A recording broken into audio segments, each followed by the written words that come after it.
Hello friends, good morning. നമ്മുടെ Kerala T V സീരിയലിലേക്ക് എല്ലാവർക്കും സ്വാഗതം.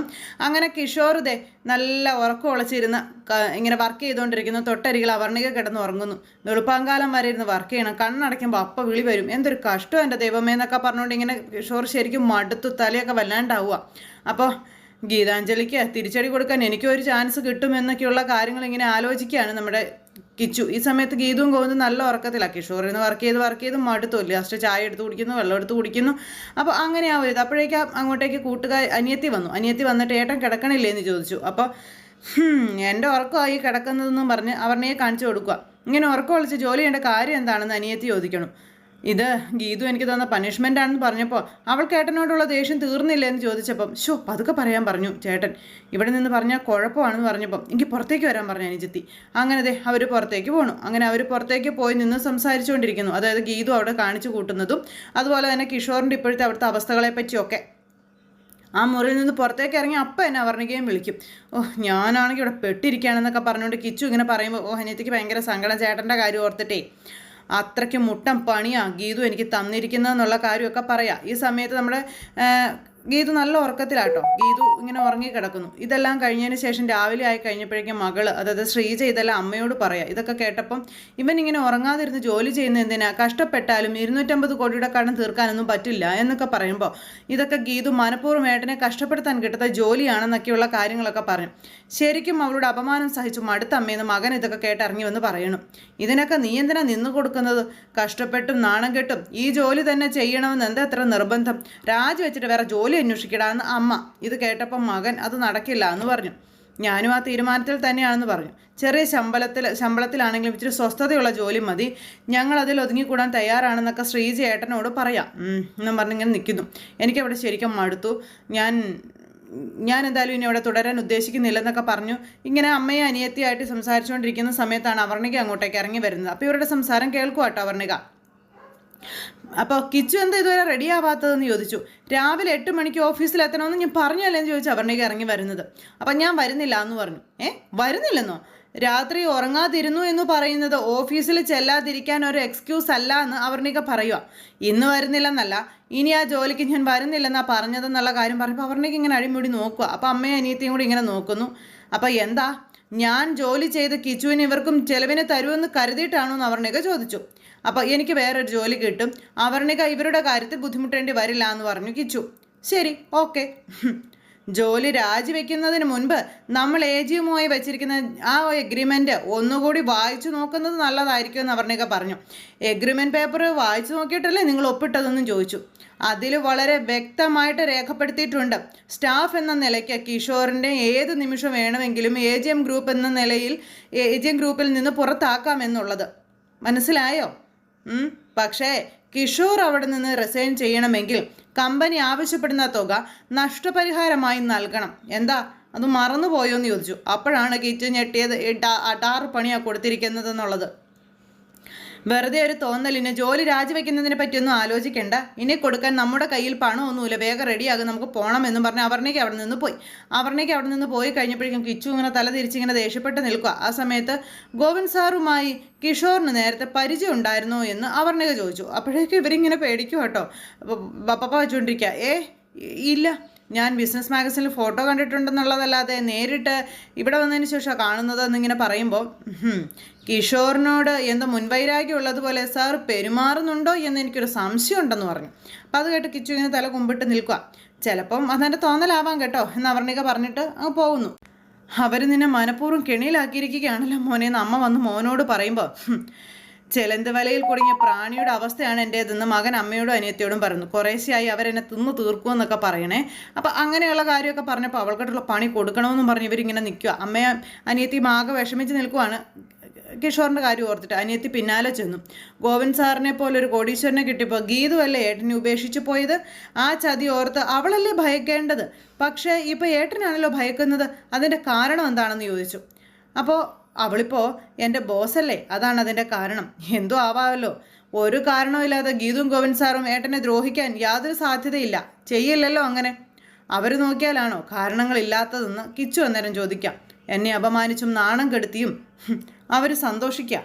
ഞാൻ ഗോവിന്ദ് സാറിനോട് പഴയ കഥകൾ പറയാതിരിക്കാനാണ് അങ്ങനെയൊക്കെ അവൾ ശ്രമിക്കുന്നതെന്ന് പറഞ്ഞപ്പോൾ എങ്കിൽ അവൾക്ക് എപ്പോഴേ ഏട്ടനെ പറഞ്ഞു വിടാമായിരുന്നു.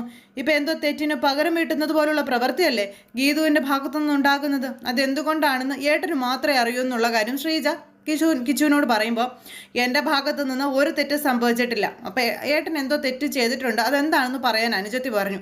അല്ലെങ്കിൽ എല്ലാ ശത്രുതയും അറിഞ്ഞ് ഞാൻ ഗീതുവിനെ പോയി കാണും, അവൾ എന്നോട് എന്താ സംഭവിച്ചതെന്നുള്ളത് പറയും, അത് വേണോ എന്ന് ശ്രീജ ചോദിച്ചപ്പോഴേക്കും കിച്ചു പെട്ടു. കിച്ചു ഇങ്ങനെ ആകെ ഉരുക്കി നിൽക്കുവാണേ. അപ്പോൾ പറയാതിരിക്കാൻ നിവർത്തിയില്ല. അങ്ങനെ കിച്ചു എല്ലാ കാര്യങ്ങളും അനുജത്തിയോട് പറഞ്ഞു. അപ്പം ഇതൊന്നും നമ്മുടെ അമ്മ പോലും അറിയരുതെന്ന് പറഞ്ഞിട്ടാണ് എല്ലാം പറയുന്നത്. അങ്ങനെ സംഭവിച്ച കാര്യങ്ങളൊക്കെ പറയുകയാണ്.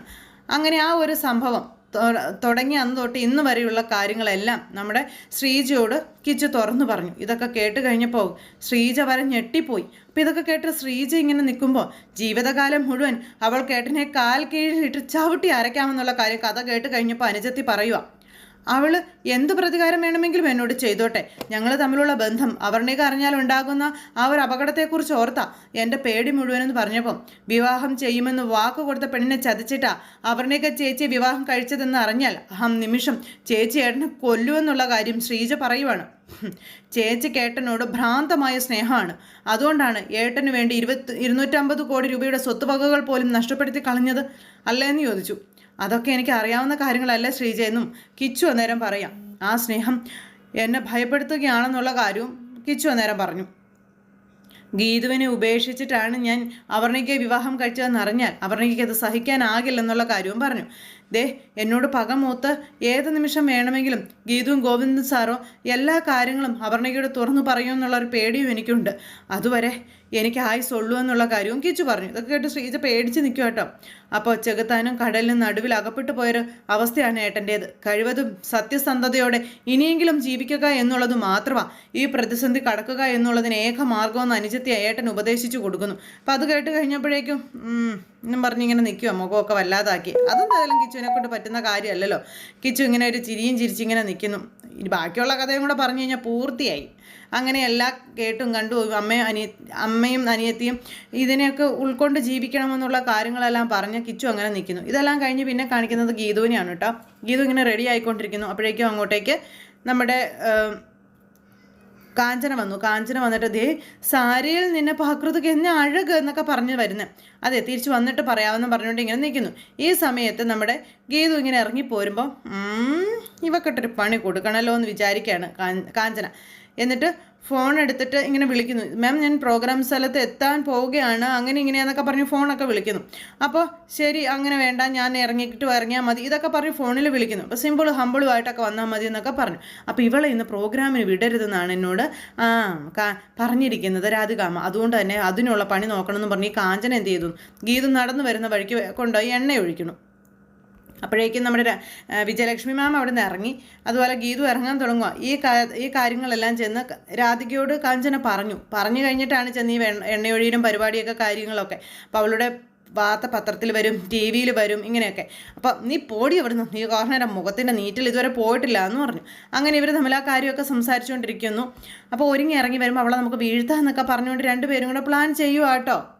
അങ്ങനെ മാമിയോട് പറഞ്ഞിട്ട് മാമി പറഞ്ഞതുപോലെ തന്നെ എണ്ണയൊക്കെ ഒഴിച്ച് നല്ല വെട്ടിപ്പാട്ടിങ്ങനെ നിൽക്കുക. മാമി നമ്മൾ ജയിച്ചു മാമി എന്നൊക്കെ പറഞ്ഞ് കുറച്ച് സ്ഥലത്ത് എണ്ണ ഒഴിച്ചപ്പോൾ ഇനി ഇവിടെ എങ്ങാനും ചവിട്ടാതെ അവൾ അങ്ങോട്ടെങ്ങാനും വരുമോ, അപ്പം പ്രശ്നമാവില്ലേ എന്നും പറഞ്ഞുകൊണ്ട് ആ തറ മുഴുവൻ എണ്ണ ഒഴിച്ചിട്ടു. അങ്ങനെ രാധിക ഇതെല്ലാം കണ്ടുകൊണ്ട് നിൽക്കുക. അപ്പോൾ ഗീതു ഒരുങ്ങി ഇറങ്ങി വരുന്നു. ഗീതു വരുന്നുണ്ട് പൊയ്ക്കോളാൻ പറഞ്ഞ് രാധിക പറഞ്ഞു വിടുക കാഞ്ചനെ. പാവം ഗീതു ഇങ്ങനെ ഇറങ്ങി വരുന്നു കേട്ടോ. അപ്പോഴാണ് ഗോവിന്ദൻ ഗീതൂന്നും വിളിച്ച് ഓടി വരുന്നത്. തിരിഞ്ഞു നിന്ന് ചെവിയൊക്കെ പൊത്തി ഇങ്ങനെ അവൾ വീഴുന്നത് കാണാനായിട്ട് ഇങ്ങനെ നിൽക്കുകയാണല്ലോ ഈ രാധിക. തിരിഞ്ഞു നോക്കിയപ്പോൾ കണ്ണാന്ന് വിളിച്ചുകൊണ്ട് രാധിക. അപ്പോഴേക്കും ഗീതൂന്ന് വിളിച്ചുകൊണ്ട് ഗോവിന്ദൻ വന്ന് ഗീതുവിൻ്റെ മേത്തേക്ക് വീണു. പിന്നെ ഒരു രക്ഷയില്ല, അവർ തമ്മിൽ കെട്ടിപ്പിടിച്ച് കിടക്കുന്നപ്പോൾ രാധികയ്ക്ക് സഹിക്കുമോ, ഇവരെ രക്ഷിക്കാൻ രാധിക ഇറങ്ങി വരുന്നു. പിന്നെ രാധിക തെന്നി വരുന്നു. അങ്ങനെ മൊത്തത്തോട് തെന്നൽ. എന്തായാലും ഇത്തവണയും നമ്മുടെ രാധികയ്ക്ക് തന്നെ പണി വന്നു. കാരണം രാധിക എണ്ണയിൽ ചവിട്ടാതെ ഇങ്ങനെ സൂക്ഷിച്ച് നിന്ന് ഗോവിന്ദൻ ഇങ്ങനെ വലിച്ചെടുക്കാൻ നോക്കിയത്. അപ്പോഴേക്കും ഈ മാമിയോട് പോന്ന് കാഞ്ചന പറഞ്ഞു. മാമി കേട്ടില്ല. കാഞ്ചന ഇങ്ങ് വരുമല്ല, കാഞ്ചന പറന്നു വന്ന് രാധികയുടെ നടു നോക്കിയൊരു ഒറ്റ ചവിട്ട്, രാധികയുടെ നടു ചവിട്ടി ഓടിച്ചു കാഞ്ചന. പിന്നെ അപ്പോഴേക്കും നമ്മുടെ രേഖ അങ്ങോട്ടേക്ക് ഒന്ന് വരുൺ വന്നപ്പോൾ വരുണിനോട് പോയി രക്ഷിക്കാൻ പറഞ്ഞു കഴിഞ്ഞപ്പോൾ രേഖയോട് വരുൺ പറയണ വേണ്ട വേണ്ട എന്നെ കുളിപ്പിച്ച് നിനക്ക് എന്നെ വശീകരിച്ചെടുക്കാനില്ല, നടക്കുകയല്ലടിയെന്ന്. വരുണെ ഒന്ന് രക്ഷിക്കടാന്ന് അമ്മ ഇവിടുന്ന് കിടന്ന് കാർന്നു. ഏതും മകൻ കേൾക്കാൻ, ഒരു മകനും കേൾക്കുന്നില്ല. അപ്പോഴേക്കും നമ്മുടെ അയ്യപ്പേട്ടൻ എന്താ ഇവിടെ എന്ന് ചോദിച്ചുകൊണ്ട് ദേ വരുന്നു.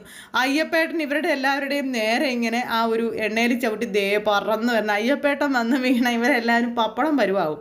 അപ്പോൾ അങ്ങനെയുള്ള രസകരമായ എപ്പിസോഡായിരുന്നു ഇന്നത്തേത്.